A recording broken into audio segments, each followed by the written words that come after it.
So in 8.1, we're going to talk about points, lines, planes, and angles. And so we're going to begin with points and lines.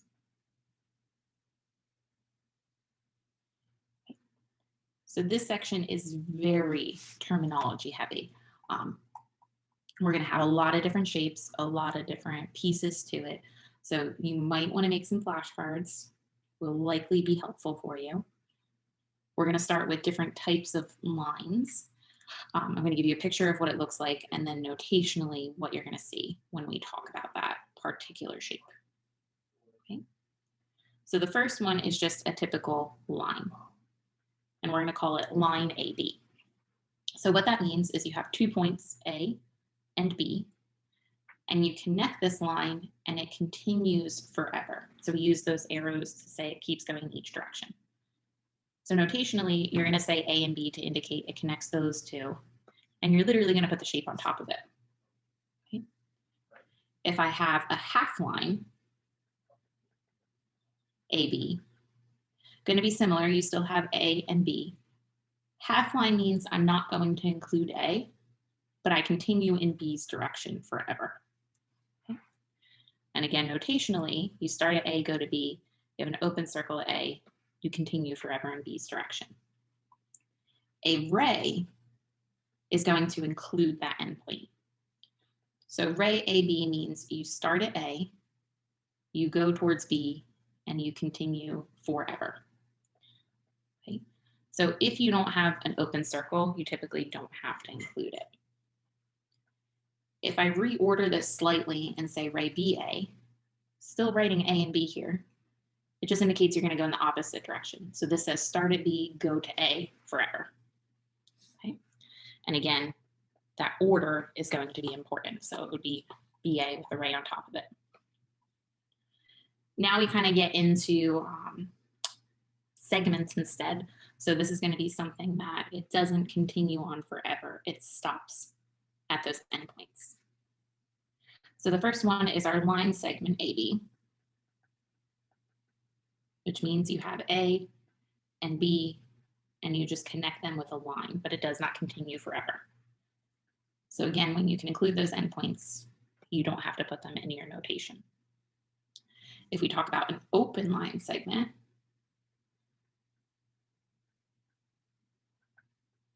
AB, that means you have open endpoints, so I don't include them. And because they're open, that means you want to notationally show that you don't equal those two endpoints. And then finally, we have half open line segment AB. So this could be one of two things. Either you don't include A, but you do include B, or vice versa. Fill in A, but not fill in B. And so notationally, you just put the open circle at the one you don't fill in. You can put the closed here just to signify you do equal the end, but you don't need to. Okay. All right. So those are all just kind of the terminology for notation. What we're going to start with is using the line AB. We're going to determine the following. I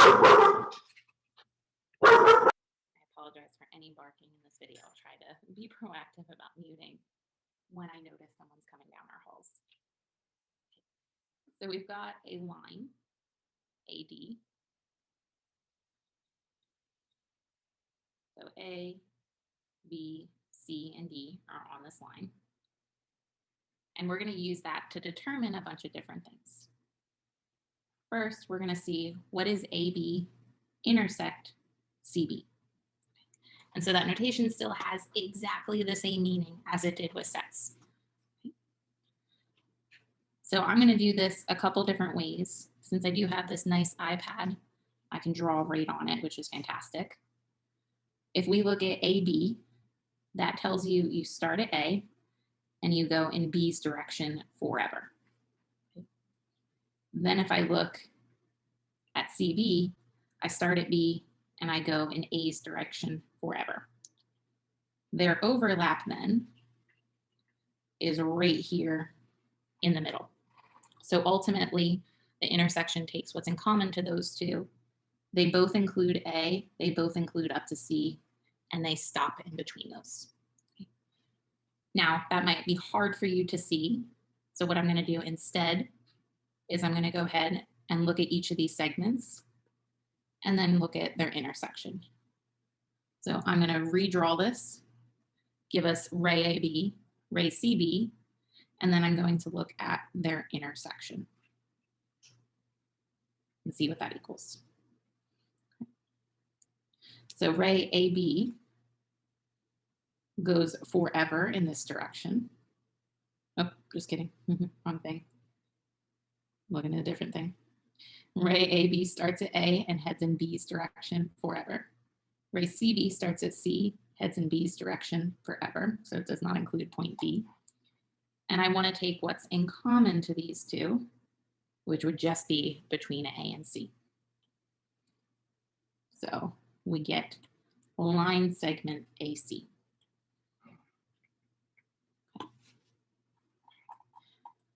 Let's keep going.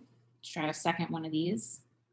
Let's do ray AB, and this time we're going to union it with ray DC. Okay.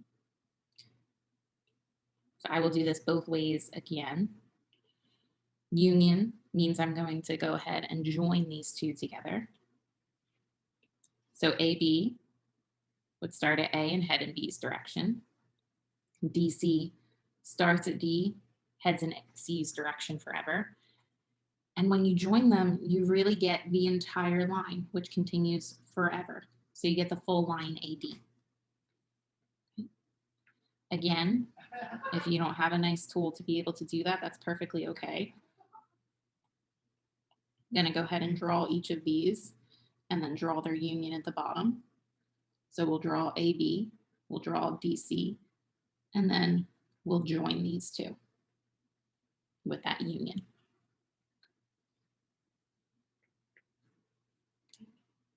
So ray AB gives us this. Ray DC starts at D, heads in C's direction. And then the union joins them, which gives us the full line. So their union is the entire line AD. And I mean, you could technically write line BC because it continues on forever too, but might as well include both of those. Let's try one more. Let's do line segment AB, and we're going to intersect it with ray CB. So this one I can do on a nice line. If I look at AB, it just is going to be those two. I don't continue on forever. Ray CD starts at C, heads in D's direction forever. And if I take the intersection, these two never overlap. So this is that empty set. There's nothing in common.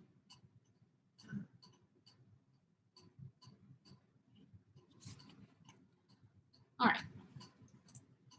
So now we're going to be stuck in planes for a little bit, and that kind of segues into our angles as well. But most of your homework involving the points and lines is going to be a lot of this kind of stuff from this figure. Figure these things out. We'll do some more examples in a bit after we learn some more terminology. All right, again, sorry about that. She's a little bit of a brat. All right, so let's move into points. No idea what she's barking at outside. But really a plane is just a flat surface. So you can think of a wall. That's a nice flat surface, but it technically continues on forever in both directions. So a plane is a flat surface that extends indefinitely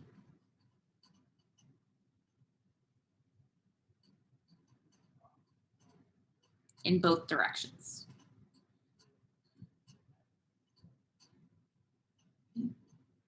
Obviously, can't quite draw that because I can't continue on forever, but I can draw this shape. And so basically your plane is going to continue up and down forever, and it's going to continue left and right forever, okay? Within that plane then, we can talk about different types of lines. So we say two lines in the same plane that do not intersect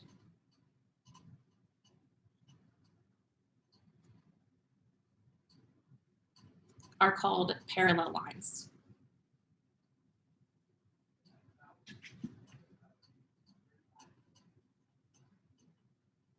Okay. So visually what happens is we've got our plane. I like drawing it as a parallelogram, which we'll learn about pretty soon. But essentially one line maybe runs in this direction. The other line runs next to it forever, but it never meets it.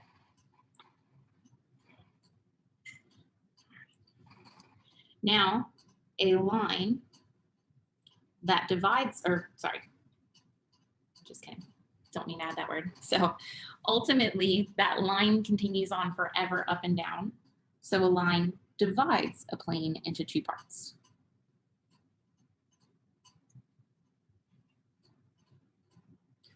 Which are called half planes, because it's half a plane. Okay. So I've got my plane here, and I have a line that continues on forever. I like just doing up and down. I can do something completely funky, whatever it is. So everything continues in every direction, but you can see, although it may not look completely equal, this would be one half of the plane, so one half plane.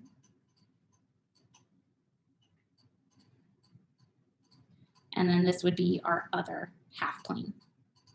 And again, it continues forever. Okay. Now the next one's kind of an interesting one, a little bit hard to draw, but two lines that do not lie in the same plane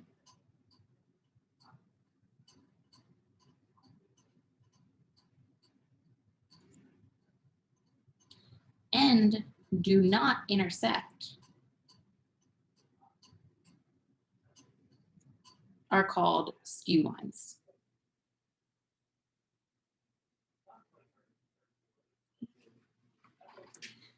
This one, it's very hard to draw 3D in 2D. So what I'm going to do is kind of think of a cube.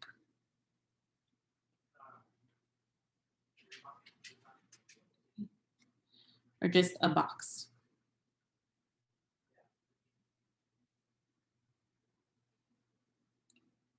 This box has a bunch of different sides to it, and each one of those sides is basically a plane, because it's like you stick 6 sheets of paper together. Best way we can visualize skew lines is this is one side of the box, this is the other. Those intersect each other. If I have a line running along the top here, and then this line running along the bottom of the front, those two lines will never intersect each other, and they're on different planes because one's on the front side, one's on the other side. So here, each side of the box is a different plane.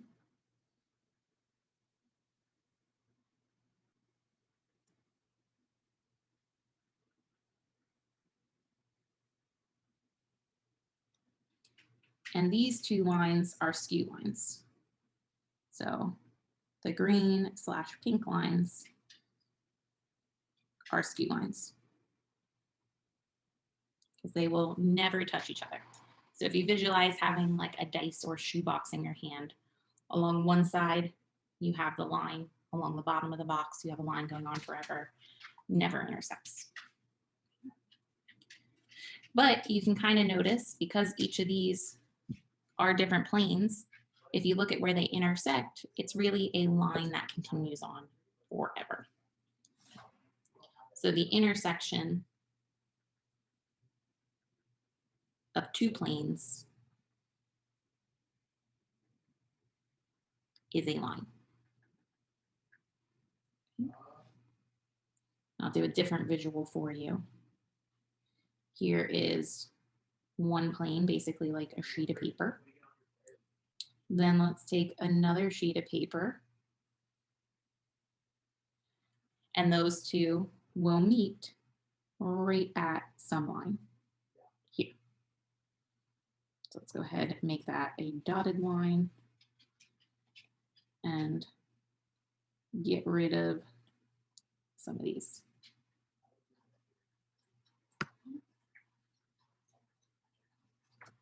So it's like those two pieces of paper are split and meet, and they form that line.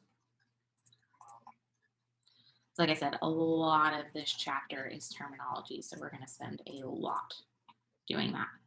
Okay. And so we keep going before we can actually even do some examples.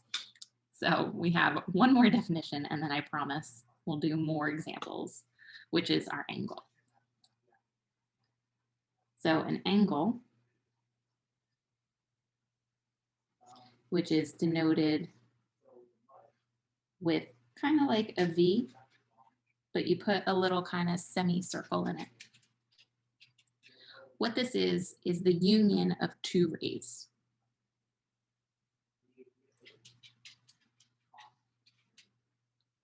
With a common endpoint.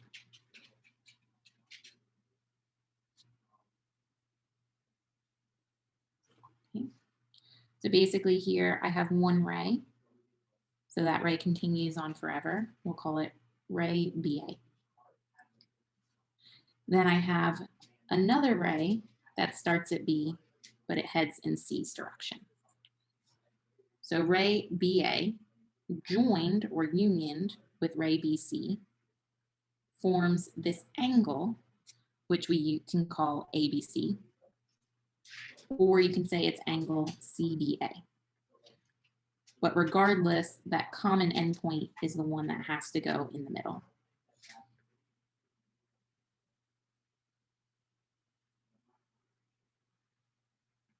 So what this indicates to you is you start at A, go to B, go to C. This one tells you start at C, B, A, and then you continue forever. This in here is that measure of the angle. It's some quantity we call X. And it basically tells you how much you have to rotate this angle upwards to get to the other ray. We have some other terminology as well. This is where we start forming that angle. This is called our initial side. You rotate that and end at ray BC. So this is called the terminal side.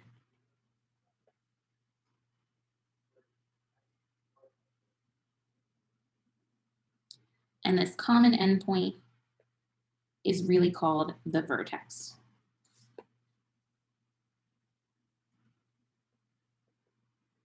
Okay. So if you think of just rotation, if you turn around, it's 360 degrees. The measure of the angle is telling you how much you're rotating. If I go all the way around, I've rotated 360 degrees. So the angle would be 360. If I go halfway, it's 180. But the measure of an angle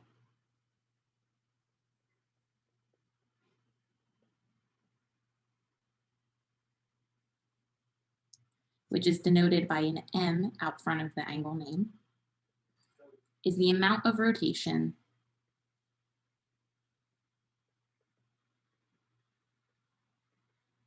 from the initial side to the terminal side.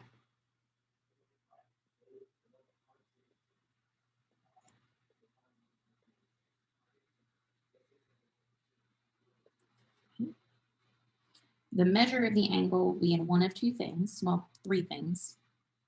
Two of them are more common. It will be in degrees, radians, or gradients.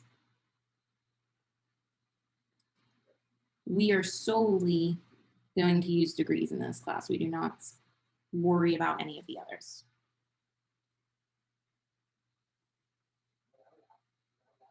Okay. And then the thing you want to remember is there are 360 degrees in a circle.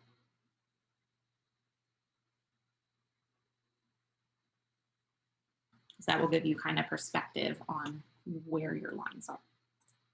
All right, so let's try an example now that we have some more shapes and more terminology.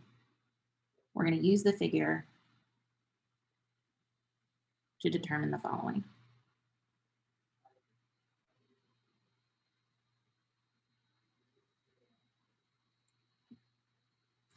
So I've got a ton of lines. I'm going to draw them all in first. And a ton of points on these lines, basically making a triangle that extends forever. So I'm going to look at all of these points and I'm going to label some stuff outside of that as well. So this will be A, B, C, D, E, F, G, H, I. Kind of just go on each line alphabetically. First one we're going to do is look at AB intersect DC, both of them being rays. So I start at A, go in B's direction forever. I start at D and go in C's direction forever. So their intersection would be from A to D, and I don't go past, so it's just a line segment. And again, you can go ahead and draw each piece individually, redraw it, but this one, unfortunately, a little bit harder to do on paper. Let's try BC union BF, both of those being rays. So I'm going to draw on the picture first, but then I will do a little doodle off at the bottom. Ray BC starts at B, heads in C's direction forever. BF starts at B and heads in B's direction, or F's direction forever. So if you look, we have an angle that is formed between these. Off at the bottom, this one I can draw. Start at B and head to F forever. The other one starts at B and heads, oops, sorry. This would be F up here. This would be C. So starts at B, heads in C's direction forever. The other starts at B, heads in F's direction forever. When I join those together, it creates an angle. And that angle you could say is CBF, so in order. Or you could say it's angle FBC, so in this order. Either one's going to be okay. Let's try one more. We want to do angle IFG intersected with angle EFH.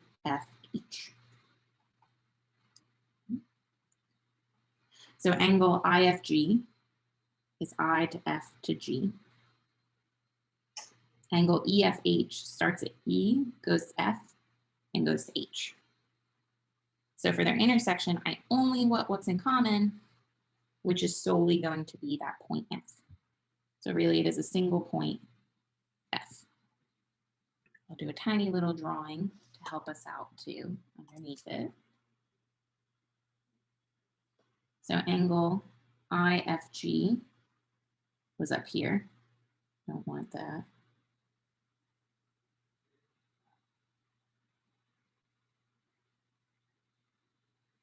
And EFH was this direction. So the only thing that's in common to these two is F. All right, so now that we've got a little bit of work with angles, we have some more terminology for special types of angles. Like I said, very, very, very terminology heavy, this chapter. The first type of special angle is going to be a right angle. And so what that means is you've got your initial side, your terminal side, they form a 90-degree angle. So you'll often see a little kind of square in there. But the measure of this angle, x, is going to be 90 degrees. An acute angle is going to really just be a small angle.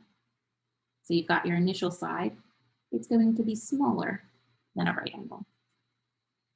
So if this is our angle x, the measure of this angle is less than 90 degrees, but bigger than 0 degrees. An obtuse angle is going to be a large one. So here's your initial side. It's going to be bigger than 90 degrees. And you see, technically you have two angles that are here. You're always going to consider that smaller one. We don't worry about this. So for this reason, an obtuse angle is bigger than 90 degrees, but it's less than 180 degrees. Because our straight angle is 180 degrees. Like you're used to saying, oh, he did like a 180 or whatever. Your initial side and terminal side form a straight line. So it's half a circle. This is our angle x. It is exactly 180 degrees. So these kind of angles are really nice. We like them a lot. So I can really tack on another angle here to give me a straight line. And likewise, I can tack on another angle here to form a right angle. So because of that, we can talk about two special types of angles. So we say two angles are complementary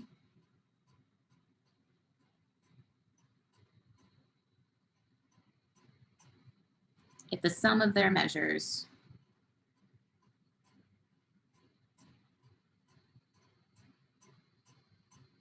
is 90 degrees. So basically two angles form a right angle. We say two angles are supplementary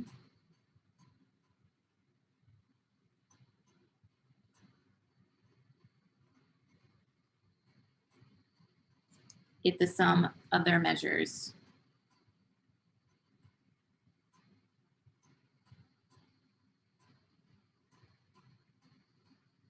is 180 degrees.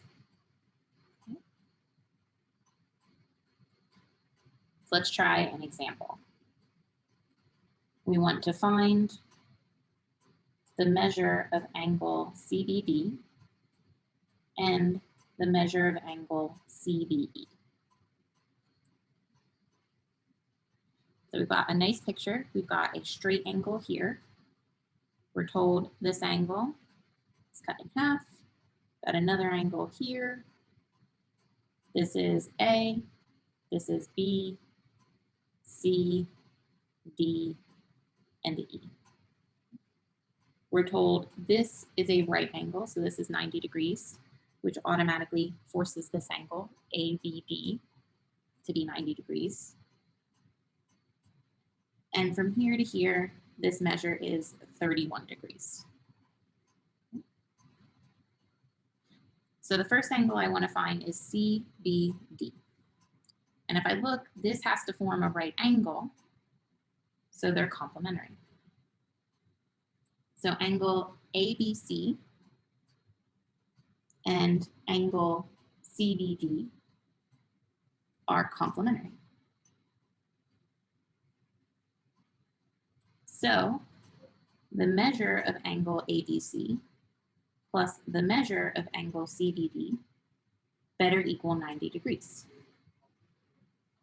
But I know this angle here is 31, so that's 31 degrees plus the angle I want to find must add up to 90. So to solve for the angle I want, we go ahead, subtract 31 from both sides. And the measure of angle CBD is going to be 90 minus 30, or 59 degrees. So this is one of the unknowns we want to find. This is 59. here to here.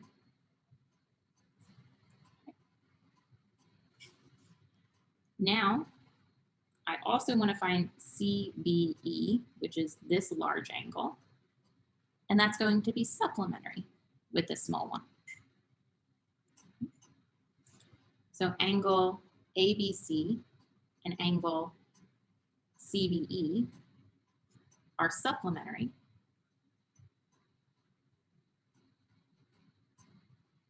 So the measure of angle ABC plus the measure of angle CBE has to equal 180 degrees. And this one's 31 degrees. So in the same way, we go ahead and subtract 31 from both sides. And the measure of our last unknown angle is 180 minus 31, which is 149 degrees.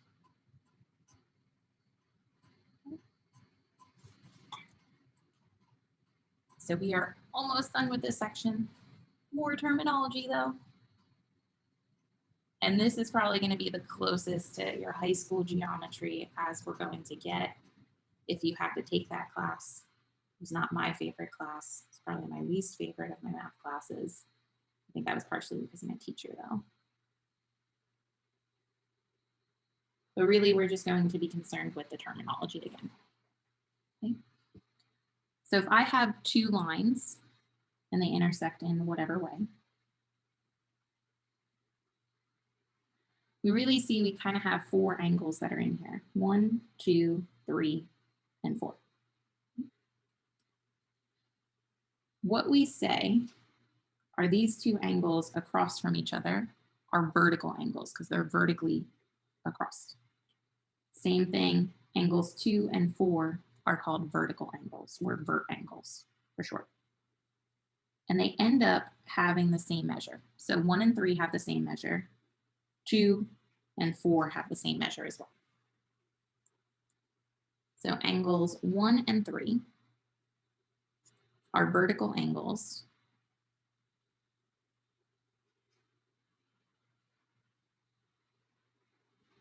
And they have the same measure.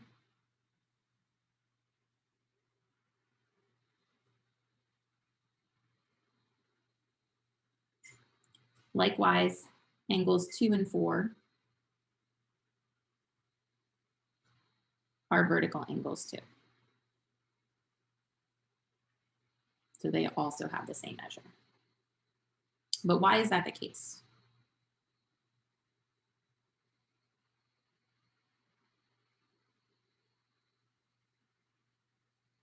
Why do they have the same measure? Well, we really just have straight lines here. If I look at angle 1 and 2, forms a straight line, got to equal 180. So the measure of angle 1 plus the measure of angle 2 must equal 180. But I have another straight line here. So angles 1 and 4 also add up to 180.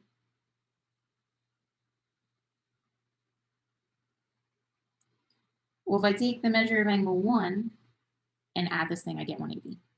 The same exact thing plus a different angle gives me the same quantity. The only way that makes sense is if these two are the same thing. So here you have the same angle. So the measure of angle 2 must equal the measure of angle 4. Because if this is 50 degrees, this has to be 130. But this is 50 degrees, so this must also be 130. It's got to be exactly the same thing. So with this, we get a lot of other types of lines. And these are the ones that you likely know by name. These are all our alternate interior, alternate exterior, corresponding, lots of fun terminology. So first, before I can talk about that, I've got to define one more thing. A line that intersects two parallel lines is called a transversal line.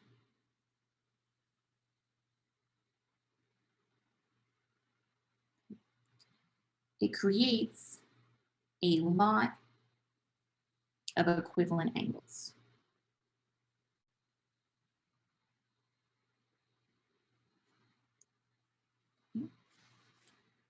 So I've got two lines that run parallel to each other forever. So they never intersect. So this is line 1, line 2. My transversal just cuts through these. So this we'll call line 3. It is the transversal line.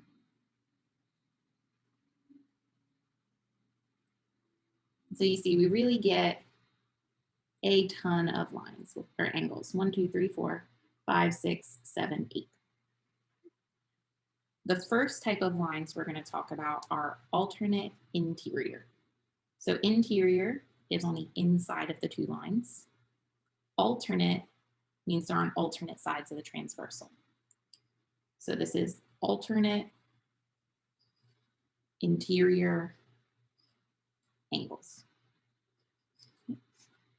And really, they're going to be equivalent in measure. So the measure of angle 3 is going to equal the measure of angle 6. Likewise, 4 and 5 are on alternate sides of the transversal and on the interior. So the measure of angle 4 will equal the measure of angle 5. So that is our first special type of angle. And you'll see why those are equal when we do our example. Our second special one is alternate exterior angles. So they're on alternate sides again, but on the exterior, which is angles 1, 2, 7, and 8. So 1 and 8 are on alternate sides and on the exterior. So the measure of angle 1 is equal to the measure of angle 8. Likewise, 2 and 7 are on opposite sides and on the exterior. So those are also equal in their measure. Let me write 2 first. Okay. And then our final special type of angles are called corresponding. We have a lot more of these. Okay.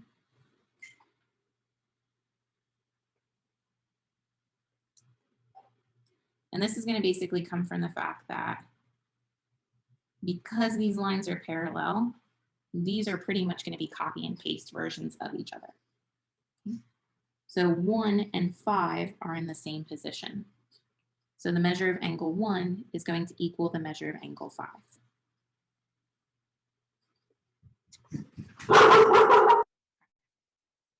Now, 2 and 6 are also in the same position. So the measure of angle 2 is equal to the measure of angle 6. Moving along, 3 and 7 are in the same position. So the measure of angle 3 is equal to the measure of angle 7. And finally, 4 and 8 are in the same position. So the measure of angle 4 is equal to the measure of angle 8. Okay. So you can kind of notice also, I don't use like one bar in each one when you've got a lot going on. So this way you can kind of see 4 bars here, 4 bars here. Those are the ones that correspond to each other. Okay. So I have one last example in this section. We're going to find the remaining angles.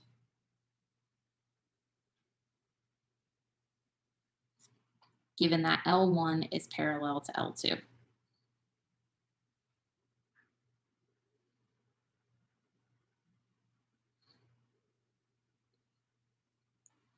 So I've got line 1 here. And line 2 runs parallel. So they will never touch. They continue on forever. And then we've got line 3 right here. Careful, a lot of these will not be drawn to scale. Near impossible to draw some of these to scale like I'm trying to do right now. We're just going to let it be here. So this is our third line, line 3. Okay. We are told this is 15 degrees. That is it. So I'm going to first start by filling in this angle here. Because it's a vertical angle with this 15, this one also has to be 15 degrees. And I'm going to justify each step right next to it because of vert angles. Okay. To fill in this angle, I'm going to use the fact that these two are supplementary. They have to add up to 180. So this is going to be 180 minus 15 degrees. So it is 165 degrees. And that's because it's supplementary. And then immediately, this angle is a vertical angle with the other. It also better equal 165 degrees. Okay. And so really down here, this entire section can be filled in because of corresponding angles.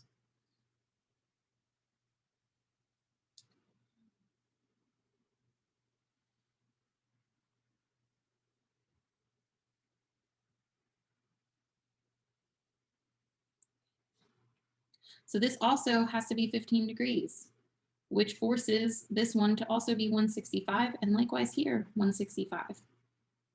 And then this one also must be 15 degrees. So really everything, you get two numbers, that's it, to fill in everything.